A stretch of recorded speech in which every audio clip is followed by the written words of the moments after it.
स्वागत है आप सभी का। आज हम पढ़ेंगे रिडॉक्स रिएक्शन और ये पूरा चैप्टर मैं इसी वीडियो में कंप्लीट कर दूंगा। ठीक है, तो सबसे पहले हम बात करेंगे रिडॉक्स की। तो ये दो वर्ड से मिलकर बना है, री और ऑक्स। री का मतलब यहाँ पे रिडक्शन से है और ऑक्स का मतलब है ऑक्सीडेशन से। तो रिडक्शन एंड ऑक्सीडेशन किसी भी रिएक्शन में अगर साइमल्टेनियसली हो यानी एक साथ हो तो वही रिएक्शन रिडॉक्स रिएक्शन कहलाई जाती है। तो ये था इसका मोटा मोटा इंट्रो। चलिए अब हम बात कर लेते हैं कि रिडक्शन और ऑक्सीडेशन आखिर है क्या।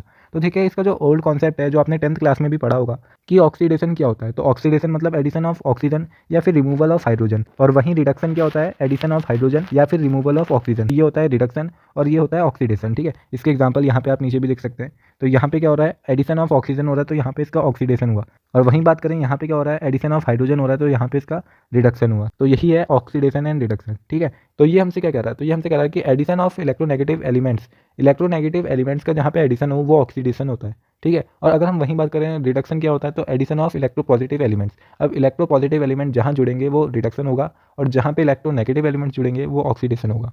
ठीक है, एग्जाम्पल आपके नीचे यहाँ पे आपको देखने के लिए मिल रहे हैं। और वहीं बात करें अब इसी का उल्टा हो जाएगा, रिमूवल ऑफ इलेक्ट्रोपॉजिटिव एलिमेंट। अब रिमूवल हो रहा है इलेक्ट्रोपॉजिटिव एलिमेंट्स का तो वो भी ऑक्सीडेशन होगा, और रिमूवल ऑफ इलेक्ट्रोनेगेटिव एलिमेंट्स वो भी रिडक्शन होगा। ठीक है, एग्जाम्पल इसके नीचे यहीं पर ही लिखे हुए आपको मिल रहे हैं। तो ये तो था हमारा ओल्ड कॉन्सेप्ट रिडक्शन और ऑक्सीडेशन का। अब हम बात करेंगे न्यू या मॉडर्न या फिर आप कह सकते हैं इलेक्ट्रॉनिक कॉन्सेप्ट क्या कहता है।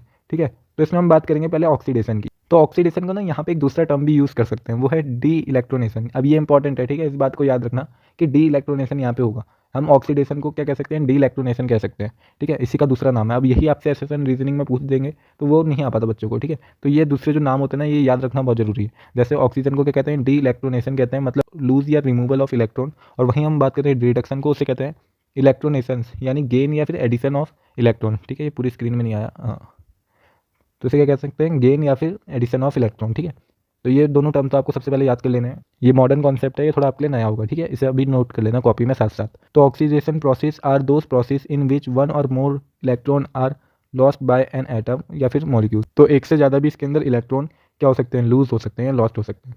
और वहीं बात करें रिडक्शन में तो वही है कि यहाँ पे गेन हो सकते हैं एक से ज़्यादा इलेक्ट्रॉन। ठीक है, जरूरी नहीं है कि बस एक ही हो। जैसे एग्जांपल यहाँ पे देखें कि इसमें 2 इलेक्ट्रॉन लूज हो गए और यहाँ पे आप देख सकते हैं 2 इलेक्ट्रॉन गेन हो गए। तो इसी तरह से ये एग्जांपल है। ठीक है, आई होप आपको मॉडर्न कॉन्सेप्ट और ओल्ड कॉन्सेप्ट आपका क्लियर हो गया होगा।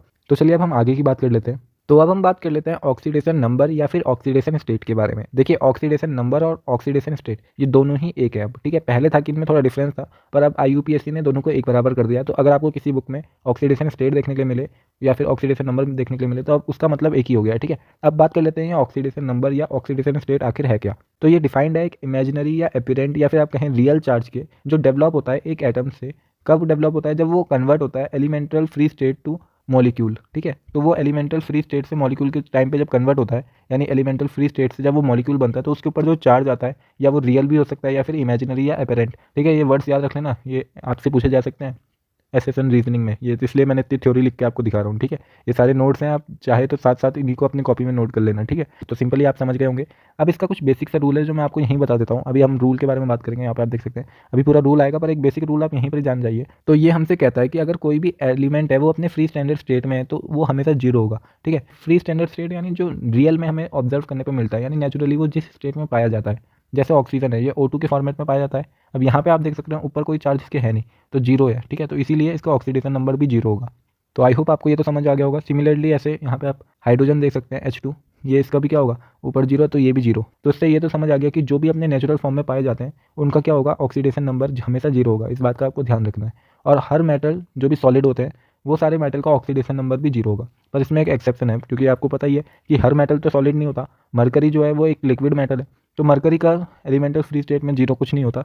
तो एलिमेंटल फ्री स्टेट में वो जीरो नहीं होती उसकी ऑक्सीडेशन स्टेट। तो ये एक इंपॉर्टेंट पॉइंट है, भी आगे लिखा भी है, पर अभी मैंने आपको बता दिया। तो दोस्तों हमने ये तो समझ लिया कि ऑक्सीडेशन नंबर क्या है। हमने इसमें क्या पढ़ा कि जो भी एलिमेंट है, एटम है, वो अपने एलिमेंटल फ्री स्टैंडर्ड स्टेट से जब चेंज होता है, कंबाइन होता है दूसरे मॉलिक्यूलर स्टेट में, उस टाइम पे उसके ऊपर जो चार्ज आता है वही उसकी ऑक्सीडेशन नंबर होता है। ठीक है, ये तो हमने पता चल लिया। अब हमें पता है कि किसी भी कंपाउंड के ऊपर, जैसे Cl है, इसके ऊपर नेगेटिव चार्ज जो होता है वो क्यों होता है, क्योंकि इसका मतलब क्या है, ये इतने इलेक्ट्रॉन को इसने गेन कर रखा है, यानी 1।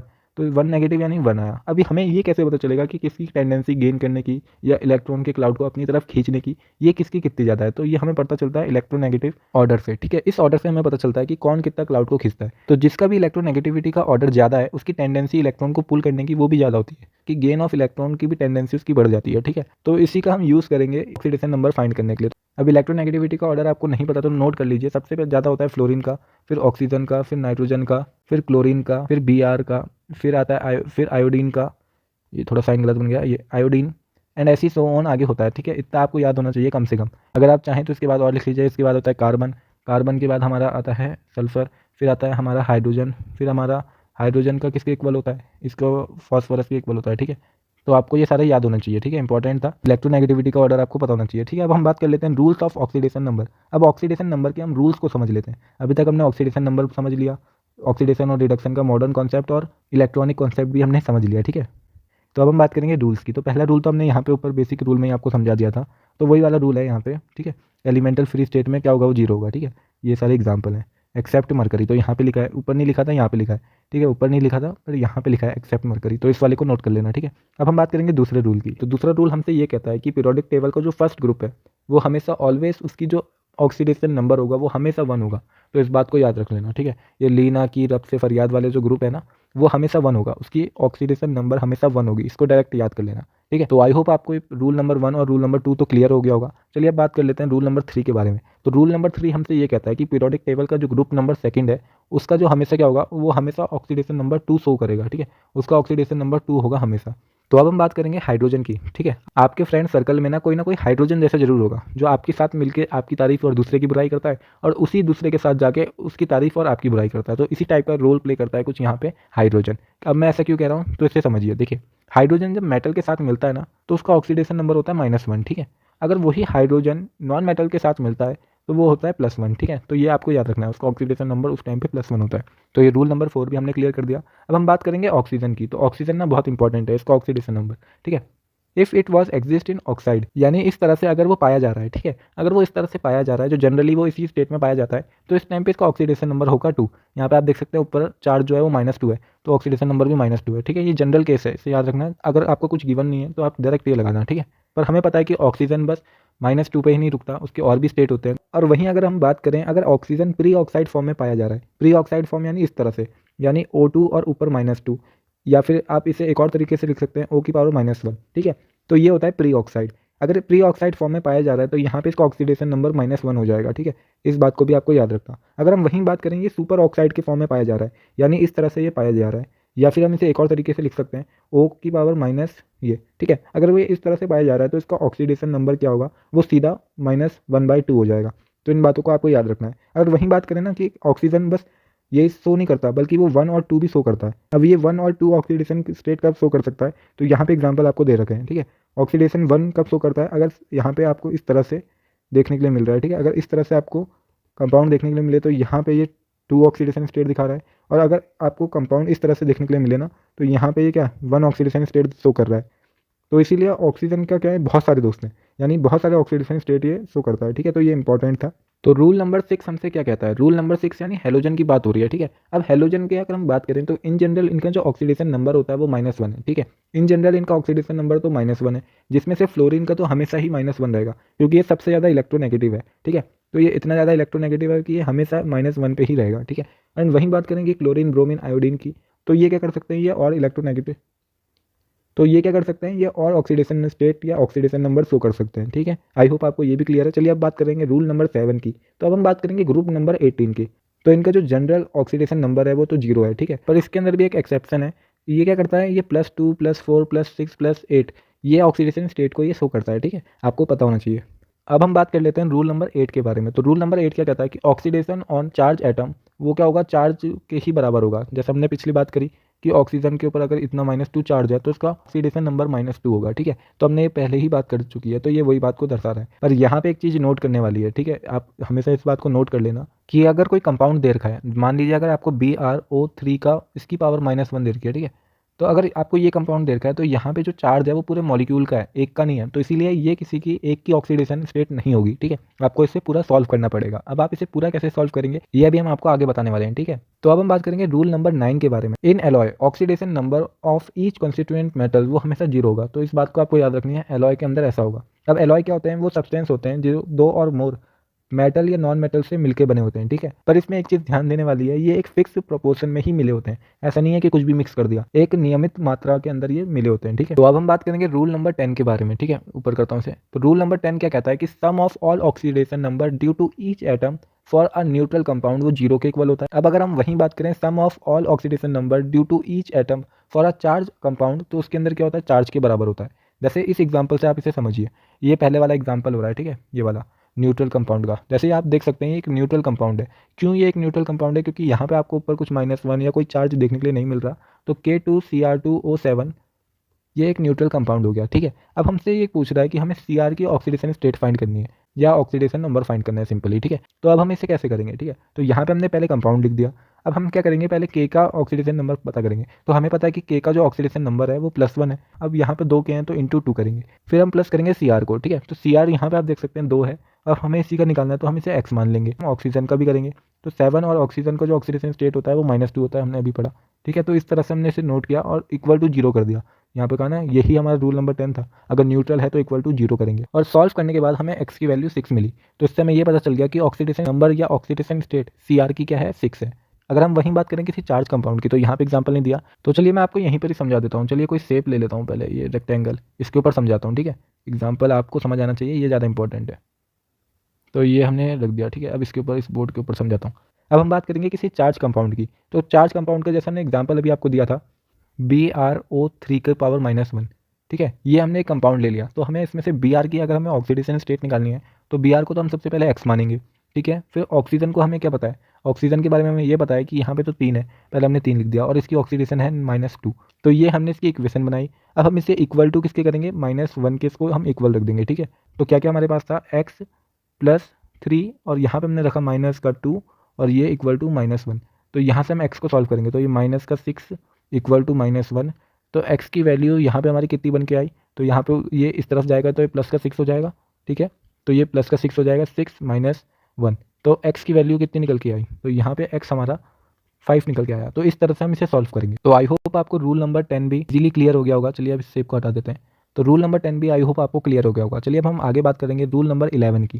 ठीक है, अब आप कहेंगे कि यार यहाँ पे तो हमने सीख लिया कि कंपोनेंट कैसे करते हैं, पर ये हर जगह ना सही नहीं बैठ पाता, हर किसी के लिए सही नहीं है। ठीक है, हम इस तरह से हम हर किसी का ऑक्सीडेशन नंबर नहीं निकाल पाते, तो ये ड्रॉबैक था इसका। एग्जाम्पल के लिए अगर हम इसी मेथड से, अगर हमारे पास ये कंपाउंड आ गया, ठीक है, C2H4O2, ठीक है, ये हमारे पास कंपाउंड आ गया, तो अगर हम इसमें से अगर हम कार्बन की ऑक्सीडेशन स्टेट फाइंड करने लगे इसी मेथड से, तो इसका आंसर आता है x इक्वल टू 2।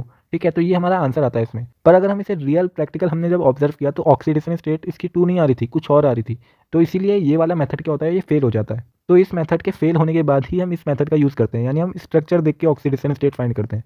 या तो हम पहले इस तरह से कर रहे थे, पर ये किसी किसी कंपाउंड में ही हो रहा था, हर कंपाउंड में नहीं हो रहा था, तो इसीलिए ऑक्सीडेशन नंबर फाइंड करते टाइम हम इसी मेथड को ज़्यादा प्रेफर करते हैं। अगर आपको स्ट्रक्चर पता है तो सीधा आप इसको लगाइए, अगर नहीं पता तो तब आप इस पे जाइए, और ये ज़्यादा एक्यूरेट भी नहीं है और यही मेथड एक्यूरेट है, तो इसलिए इस मेथड की इंपॉर्टेंस काफ़ी ज़्यादा है। अब इसमें वही एग्जांपल है, अगर हम वही एग्जांपल लें C2H4O2, अगर हम वो कंपाउंड लें तो यहाँ पे अगर हम स्ट्रक्चर के माध्यम से इसकी ऑक्सीडेशन स्टेट निकालना चाहें तो हमें क्या देखने को मिलता है, यहाँ पे हाइड्रोजन है और यहाँ पे आपको सिंपली ये रूल याद रख लेना है कि अगर +1 होगा तो शिफ्ट होगा जिस तरफ, तो वो माइनस हो जाएगा। जो भी चार्ज होता है ना, वो शिफ्ट होने पे उसका अपोजिट साइन इसमें लगा देना। ठीक है, तो यहाँ पे कार्बन के पास क्या आया, -3 चार्ज आ गया। ठीक है, तो अगर हम बात करें इस वाले कार्बन की, तो ऐसी सिमिलरली हम यहाँ पे करेंगे, तो +2 +1, तो इसकी भी +3 ही ऑक्सीडेशन स्टेट देखने के लिए मिल रही है।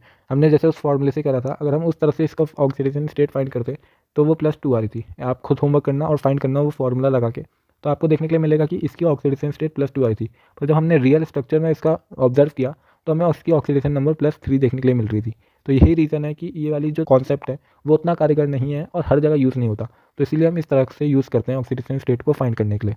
ठीक है, आई होप आप समझ गए होंगे। अगर आपको नहीं समझ आया तो एक बार इसी वाले एग्जांपल को देखिए, तो यहाँ पे क्या लिखा है CrO5, तो अगर हम फॉर्मूले से निकालेंगे तो यहाँ पे Cr की जो वैल्यू है यानी ऑक्सीडेशन स्टेट या ऑक्सीडेशन जो नंबर है वो 10 निकल के आ रही है, ठीक है। अगर हम वहीं स्ट्रक्चर से निकालें तो इस तरह से इसका स्ट्रक्चर बनता है। आपको ये स्ट्रक्चर याद करना पड़ेगा, ठीक है, इसका कोई और अल्टरनेटिव नहीं है, स्ट्रक्चर आपको याद करने पड़ेंगे और ये स्ट्रक्चर आप इनऑर्गेनिक में ही सीखेंगे, तो इसीलिए मैं यहाँ पे नहीं बताऊंगा कि स्ट्रक्चर कैसा है। इनऑर्गेनिक की जब वीडियो आ जाएगी तो उसकी लिंक आपको डिस्क्रिप्शन में मिल जाएगी या आप यूट्यूब में तब तक दूसरी वीडियो देख लेना। पर यहाँ पे आपको ये समझ ज़्यादा जरूरी है कि स्ट्रक्चर आपको लर्न होने चाहिए और एटलीस्ट जो मैं करा रहा हूँ ये तो आप याद रख लीजिए क्योंकि ये ज़्यादा पूछे जाते हैं, ठीक है। तो यहाँ पे आप देख सकते हैं कि फॉर्मूला उससे 10 इसकी वैल्यू आ रही थी, पर हमने स्ट्रक्चर बनाया, स्ट्रक्चर से जब हमने Cr की वैल्यू फाइंड करी तो वो कितनी आ रही थी, +6 आ रही थी, ठीक है। और रियल वैल्यू इसकी +6 ही है और यहाँ से क्या आ रहा था, 10 आ रहा था। तो यही डिफरेंस होता है। अब ये डिफरेंस क्यों आता है, क्योंकि आप स्ट्रक्चर में भी देख सकते हैं, थोड़ा जूम करना पड़ेगा। तो जैसे आप इसी स्ट्रक्चर में भी देख सकते हैं, तो यहाँ पे क्या हो रहा है, तो यहाँ पे आप देख सकते हैं ऑक्सीजन तो 5 है फॉर्मूले में और यहाँ पे भी 5 है, पर ये वाला जो ऑक्सीजन है वो 2 बॉन्डिंग करके बैठा है, तो इसीलिए यहाँ पे इसका जो चार्ज होगा वो -2 होगा और ये +2 देगा, तो इसीलिए डिफरेंस आया। तो आई होप आपको समझ आ गया होगा। चलिए आगे बात करते हैं अब। तो अब हम बात कर लेते हैं रूल नंबर 12 के बारे में। पर इस रूल को बताने से पहले ना मैं आपको ये बता दूं कि ऑक्सीडेशन नंबर जो होता है ना ये कभी भी रेशियो में नहीं आ सकता, ठीक है। ये कभी भी फ्रैक्शन में नहीं आ सकता, ये एक रूल होता है, ये एक बात थी जो अब आगे नहीं बताई, पर यहाँ पे मैं आपको बता रहा हूँ कि कभी भी ऑक्सीडेशन नंबर फ्रैक्शन में नहीं आएगा। जो भी किसी भी कंपाउंड के ऊपर जो भी चार्ज है वो कभी भी फ्रैक्शन में नहीं आएगा। आपने कभी देखा है कि किसी भी कंपाउंड के ऊपर आपने देखा हो, जैसे ऑक्सीजन है इसके ऊपर आपने 0.1 माइनस का 0.1 चार्ज देखा, तो ऐसा नहीं होता कभी भी, ये फ्रैक्शन में नहीं आती। ये डिजिट या तो -1 होगी या 1 होगी या 0 भी हो सकती है, पर कभी भी ये फ्रैक्शन में नहीं होती। पर रूल नंबर 12 हमसे ये कहता है अगर किसी भी कंपाउंड की ऑक्सीडेशन नंबर अगर हमें फ्रैक्शन में देखने के लिए मिल रही है तो इसका मतलब ये नहीं है कि वो सच में फ्रैक्शन में है, जैसे हमने बात करी। अगर इसका मतलब ये नहीं होता कि वो सच में ही फ्रैक्शन में है, ठीक है। इसका मतलब ये है कि उनका जो एवरेज है वो हमारा फ्रैक्शन में आ रहा है। एग्जाम्पल के लिए जैसे यहाँ पे हमने Br3O8 को एग्जाम्पल ले रखा है, तो अगर हम इसे फार्मूला लगा के सॉल्व करें तो ये x = 16/3 आ रहा है, ठीक है। ये इसकी वैल्यू आ रही है जैसे आप यहाँ पे देख सकते हैं। पर अगर वहीं पर ही अगर हम दूसरे यानी स्ट्रक्चर वाले फॉर्मूले से करें तो यहाँ पे आप देख सकते हैं पूरा सॉल्व वाला मेथड मैंने आपको बता दिया। तो अगर हम सॉल्व करें तो यहाँ पे 6, यहाँ पे 4 और यहाँ पे 6 इसकी वैल्यू आ रही है। तो अगर हम इन सबको प्लस करके लास्ट में 3 से डिवाइड करें तब जाके ये 16/3 आ रहा है। तो इस तरह से होता है, यानी अगर आपको कुछ भी फ्रैक्शन में देखने के लिए मिलता है तो इसका मतलब बस ये है कि इसका जो एवरेज है, एवरेज ऑक्सीडेशन नंबर आर का या ऑक्सीडेशन स्टेट आर की, तो ये एवरेज ऑक्सीडेशन नंबर या ऑक्सीडेशन स्टेट को दर्शाता है, ठीक है। तो चलिए अब हम बात करेंगे रूल नंबर 13 के बारे में। तो ये क्या कहता है, ऑक्सीडेशन नंबर ऑफ कॉम्प्लेक्स या कोऑर्डिनेट कंपाउंड वो सेम एज अबव रूल, तो वो हमेशा ऊपर जैसे जैसे रूल हमने पढ़े उन्हीं के जैसे होते हैं, इसमें कुछ अलग नहीं होता। जैसे यहाँ पे आप देख सकते हैं, तो इसे हम सिंपली नॉर्मल जैसे हम यहाँ पे निकाल रहे थे इन कंपाउंड्स का, वैसे ही हम कोऑर्डिनेशन कंपाउंड के भी निकालेंगे। जो ब्रैकेट के बाहर ऐसे वाले होते हैं ना, तो इन्हें कोऑर्डिनेशन कंपाउंड कहते हैं, कॉम्प्लेक्स कंपाउंड कहते हैं। तो सेम जैसे यहाँ निकाल रहे थे वैसे ही यहाँ पे निकालेंगे। तो यही रूल नंबर 13 हमसे कहता है। तो हमें इसमें CO का निकालना था, तो इसे x मान के सारी वैल्यू पुट करके निकाला तो 3 आ गया, ठीक है। तो यही थे वो 13 रूल जो आपको ऑक्सीडेशन नंबर निकालने में काम आते हैं, ठीक है। अब हम बात कर लेंगे स्टॉक नोटेशन। तो ये काफ़ी ज़्यादा टफ है, ठीक है, मजाक कर रहा हूँ, बहुत ज़्यादा इजी सा टॉपिक है, ठीक है, बहुत ही सिंपल सा है। अब ये स्टॉक नोटेशन क्या होती है, तो it is a form of writing elements with their oxidation number in Roman, इसको स्टॉक नोटेशन कहा जाता है। एग्जाम्पल के लिए जैसे आप यहाँ पे देख सकते हैं, ये हमें देखा है कॉपर 1 ऑक्साइड। कॉपर 1 ऑक्साइड का मतलब क्या हुआ, अगर हम कॉपर 1 ऑक्साइड लिखें यानी Cu और ऑक्साइड यानी O2, ठीक है, 1 है तो ये 1 होगा, ऑक्साइड मतलब 2, इसे यहाँ से हटा देता हूँ, ठीक है। तो अगर कॉपर 1 ऑक्साइड लिखा है तो इसका मतलब यही होता है, ठीक है, कॉपर 1 और ऑक्साइड यानी 2, ठीक है। तो इसे हम क्रॉस कर लेंगे तो क्या आया, Cu2O, तो यही होता है इसका मतलब। तो ये वाला फॉर्म इसका निकल के आया, यही है इसका आंसर। सिंपल सा था, आई होप आप इसे समझ गए होंगे। एक और एग्जांपल से मैं आपको समझा देता हूँ। जैसे मैग्नीशियम 4 ऑक्साइड लिखा है, तो मैग्नीशियम के नीचे हमने लिख दिया, पहले देखो मैग्नीशियम, फिर 4 लिखा था, 4 और ऑक्साइड, ऑक्साइड यानी 2, तो हम इसे क्रॉस करेंगे तो क्या फॉर्मूला बना, ये बना Mg2O4, ठीक है, ये फार्मूला हमारा बन गया। अब हम इसे या तो ऐसे लिख दें या फिर इसे और सिंप्लीफाई करके MnO2 करके भी लिख सकते हैं। तो ये तरीका होता है, ठीक है। स्टॉक नोटेशन कुछ भी नहीं है, बस रोमन में लिख देते हैं एलिमेंट के साथ उनके ऑक्सीडेशन नंबर को, तो सिंपल सा था, ठीक है। अब हम बात करेंगे ऑक्सीडेशन एजेंट या ऑक्सीडेंट की, या रिड्यूसिंग एजेंट या फिर रिडक्टेंट की। तो ये अलग जो दूसरे नाम है ना, ये इंपॉर्टेंट होते हैं, यही पूछ लेते हैं, ऑक्सीडेंट पूछ लेते हैं या रिडक्टेंट पूछ लेते हैं, तो यही पेपर में इन्हीं नाम से पूछा जाता है।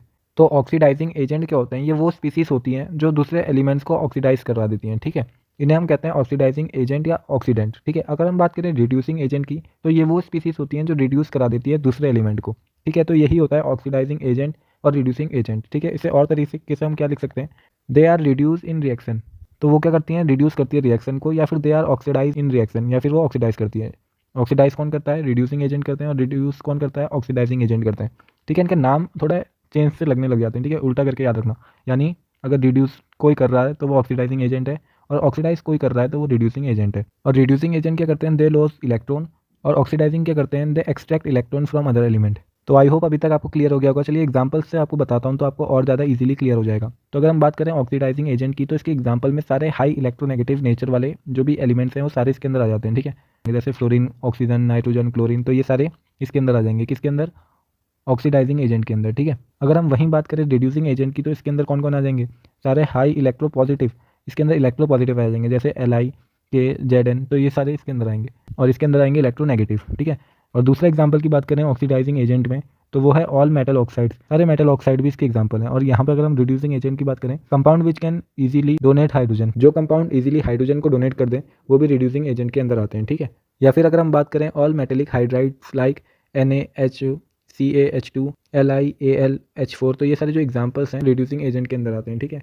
आई होप आपको समझ आ रहा है, सब इजी है, ये एग्जाम्पल ही तो हम समझा रहे हैं, सिंपल है, ठीक है।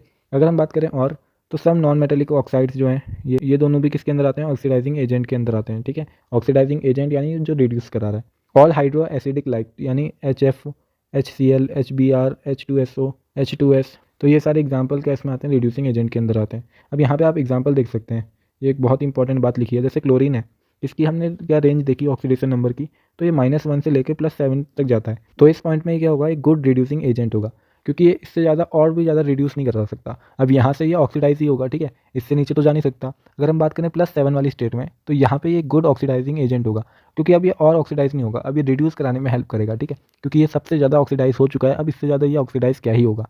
तो यही कॉन्सेप्ट है ये जो यहाँ पे लगता है। तो आई होप आपको ये भी क्लियर हो गया होगा। चलिए आगे बात करते हैं। सेम जो अभी हमने डिस्कस किया वही यहाँ पे लिखा हुआ है, ठीक है। तो इसी केस में भी हम एक बार समझा देता हूँ। तो यहाँ पे आप देख सकते हैं, यहाँ पे H2 क्या है, वो ऑक्सीडाइज कर रहा है, और Cl क्या कर रहा है, वो रिड्यूस कर रहा है। तो H2 जो ऑक्सीडाइज कर रहा है वो क्या हो गया, वो एक गुड रिड्यूसिंग एजेंट हो जाएगा, और जो रिड्यूस कर रहा है Cl2 वो एक गुड ऑक्सीडाइजिंग एजेंट हो जाएगा, ठीक है।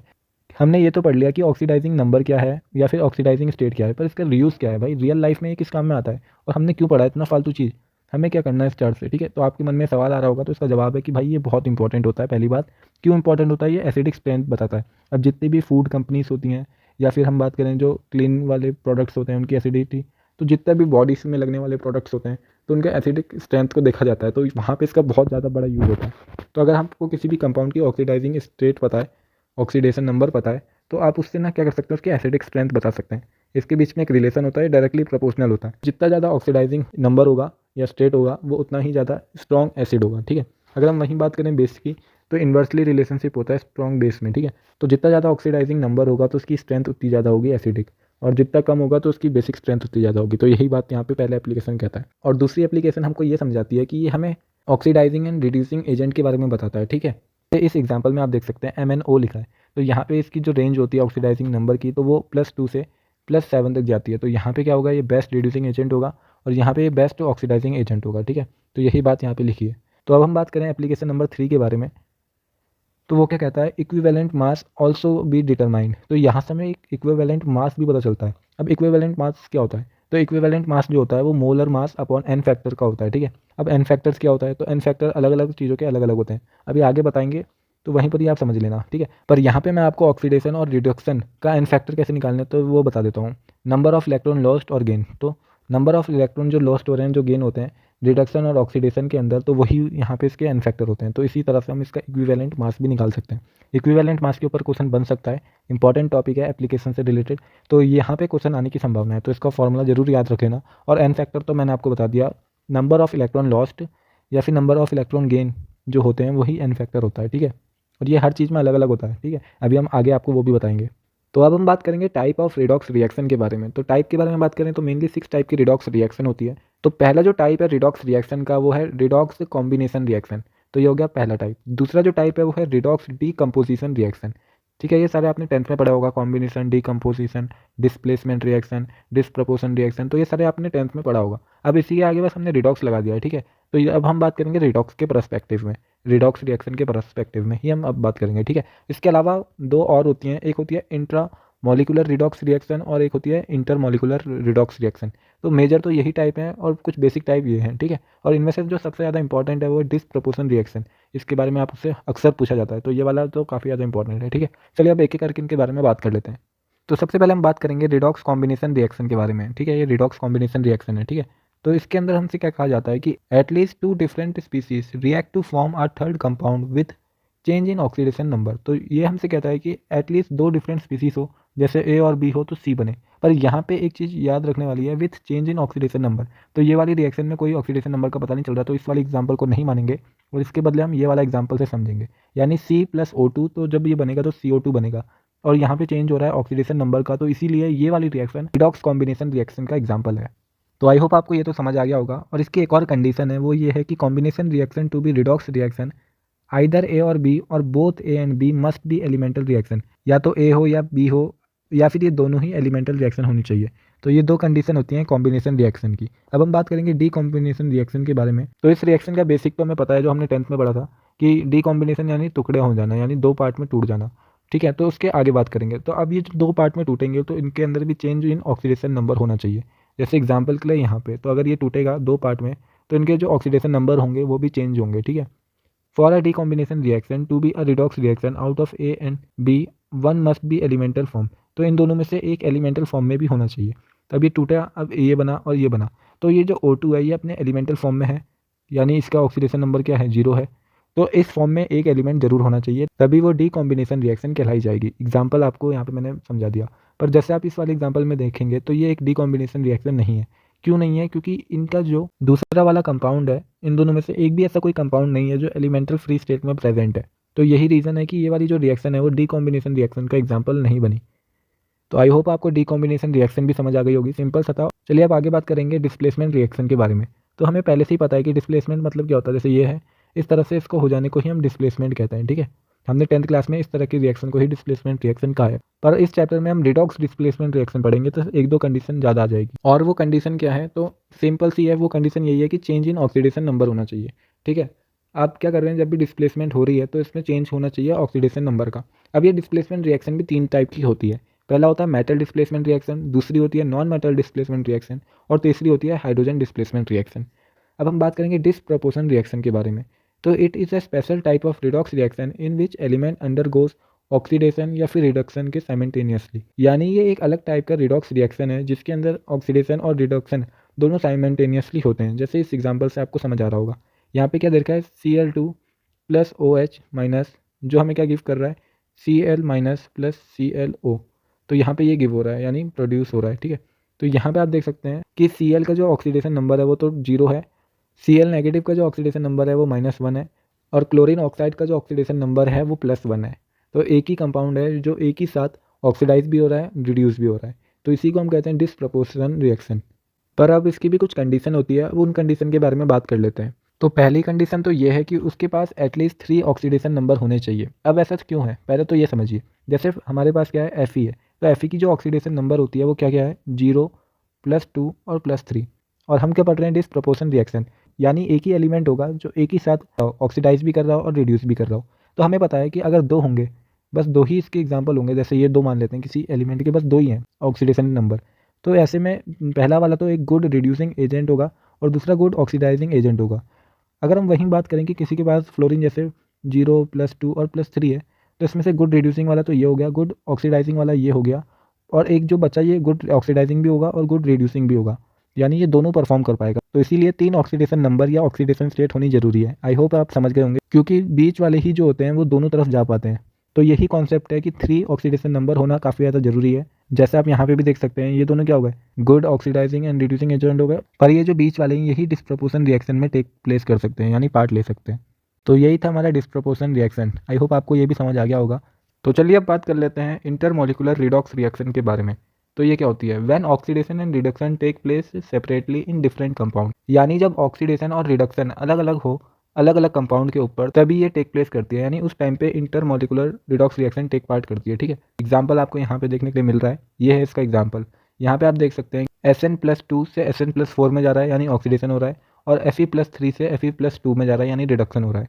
तो एक ही रिएक्शन के अंदर आपको ऑक्सीडेशन एंड रिडक्शन देखने के लिए मिल रहा है, पर डिफरेंट एलिमेंट्स के ऊपर देखने के लिए मिल रहा है। तो चलिए अब बात कर लेते हैं इंट्रामोलिकुलर रिडॉक्स रिएक्शन के बारे में। तो during the chemical reaction, if oxidation and reduction take place in single compound, then the reaction is called intramolecular redox reaction. इसका एग्जाम्पल यहाँ पे आपको देखने के लिए मिल रहा है। तो ये हमसे क्या कह रहा है, पहले मैं आपको वही समझा देता हूँ।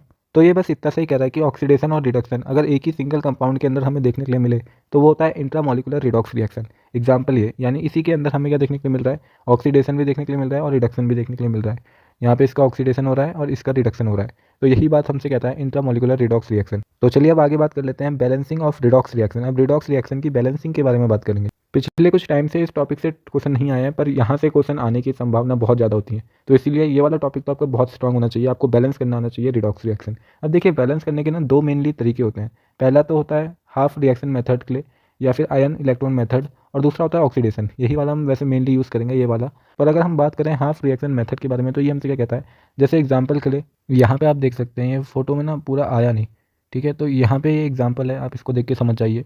ये वाला एग्जाम्पल, ठीक है, ये एग्जाम्पल हमसे क्या कह रहा है, तो ये हमें एक रिएक्शन देखने के लिए मिल रही है। अब हमें क्या करना है, उसमें ऑक्सीडेशन नंबर फाइंड करना है इस एक्स का, इस वाले का ऑक्सीडेशन नंबर फाइंड करना है। तो हम इसका कैसे निकालेंगे, तो सबसे पहले हम इसका ऑक्सीडेशन नंबर निकाल देंगे, जो हमें कितना मिलेगा +7 इसका ऑक्सीडेशन नंबर आएगा। ये तो हमें पूछा है तो इसे हम ऐसे ही रहने देंगे सेम।